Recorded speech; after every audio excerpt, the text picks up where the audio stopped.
Olá, tão queridíssimos e queridíssimas escribas. Como é que vocês estão? Como estão as leituras? Como é que estão as navegações pela língua inglesa? E hoje a gente vai continuar com o nosso módulo, sobre a língua inglesa, trazendo um poeta romântico que eu amo de paixão, certo? Que é o John Keats. Só que antes a gente vai dar uma voltada no tempo e a gente vai ver que a gente leu Margaret Atwood, lá do Canadá, com o Conto da Aia. A gente trouxe esse mundo distópico dela, as imagens literárias da Offred, que não podia, vamos dizer assim, narrar a própria história. O Admirável Mundo Novo, do Huxley, a gente fez uma comparação entre os dois livros, que são livros que têm muita coisa a nos ensinar em termos de literatura, em termos de técnicas, em termos de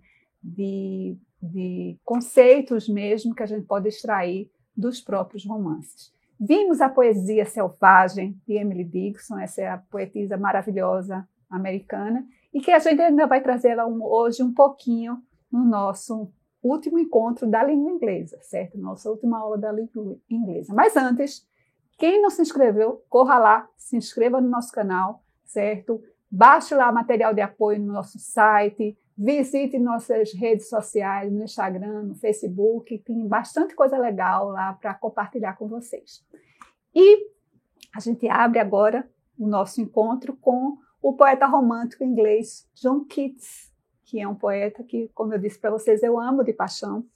E tem um filme muito bom, que é o Bright Star, Brilho de uma Paixão, que é com Ben Whishaw e a Abbie Cornish. Ele vai trazer um conceito que a gente vai complementar com uma carta que Keats escreveu para Wodehouse, outro poeta inglês, quando ele vai falar que o poeta é a mais impoética das criaturas de Deus. Ele vive se esvaziando de si e se preenchendo de sol, de lua, de roxinol, de girassóis. Ele é como se fosse uma carcaça.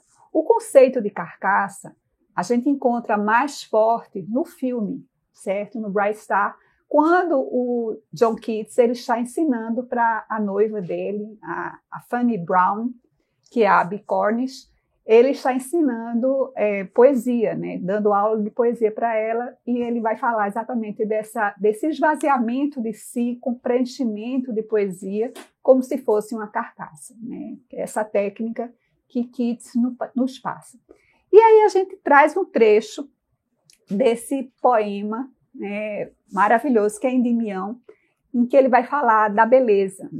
Tudo que é belo é uma alegria para sempre. O seu encanto cresce, não cairá no nada, mas guardará continuamente para nós um sossegado abrigo e um sono todo cheio de doces sonhos, de saúde e calmo alento.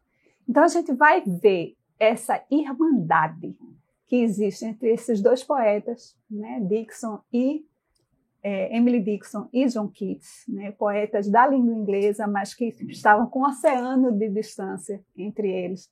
E quando Dickinson, ela nos traz a verdade, Keats ele nos trouxe a beleza e Dickinson nos traz a verdade. Então a gente visita novamente Dickinson quando ela diz: morri pela beleza, mas estava apenas no sepulcro acomodada, quando alguém que pela verdade morrera foi posto na tumba ao lado. Perguntou-me baixinho o que me matara. A beleza, respondi. A mim, a verdade. São ambas a mesma coisa, somos irmãos. E assim, como parentes que certa noite se encontram, conversamos de jazigo a jazigo, até que o musgo alcançou nossos lábios e cobriu os nossos nomes. Então, assim, é uma maravilha essa confluência de poesia, a confluência da verdade com a beleza, esse outro lado da mesma moeda. Então, assim, são escritores, são poetas que eu super recomendo para vocês.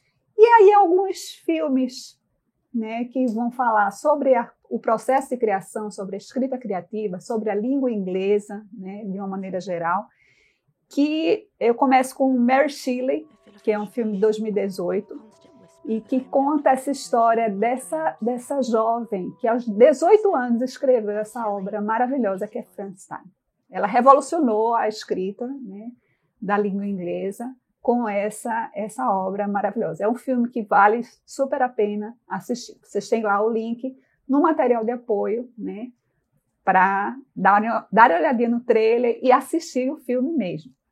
Em Busca da Terra do Nunca, que é até com Johnny Depp e a Kate Winslet, que é maravilhoso, contando a história de como o autor de Peter Pan criou essa grande história, né, que ficou para sempre, em todos os séculos e séculos, amém.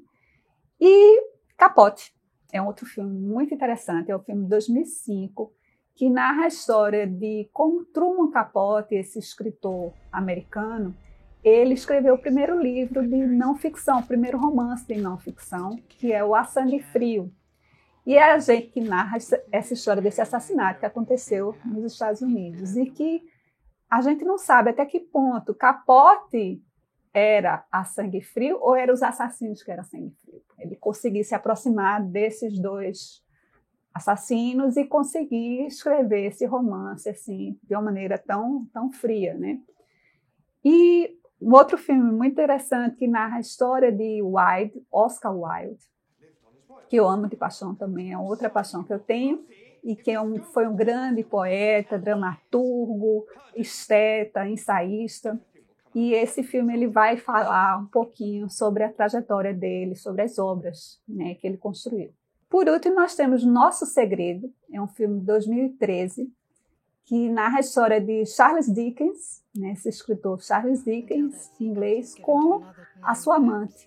Quem faz o papel de Dickens é o Ralph Fiennes, e a Felicity Jones faz o papel da amante.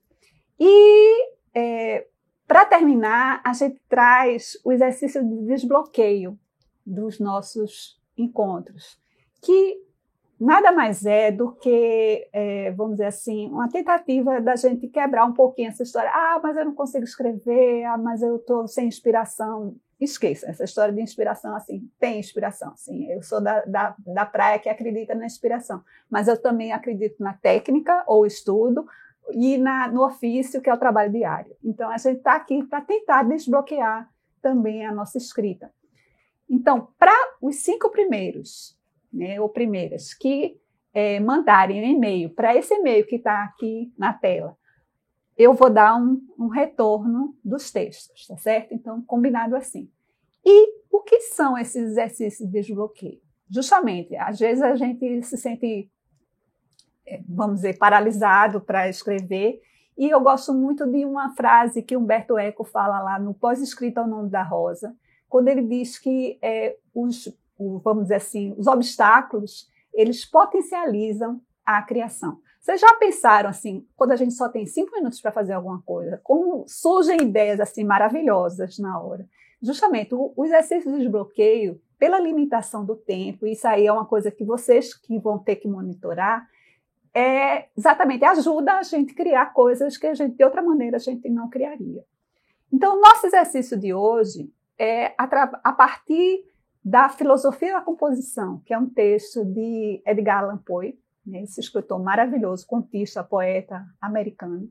Ele vai nos trazer como ele construiu o poema dele mais conhecido, que é o Corvo.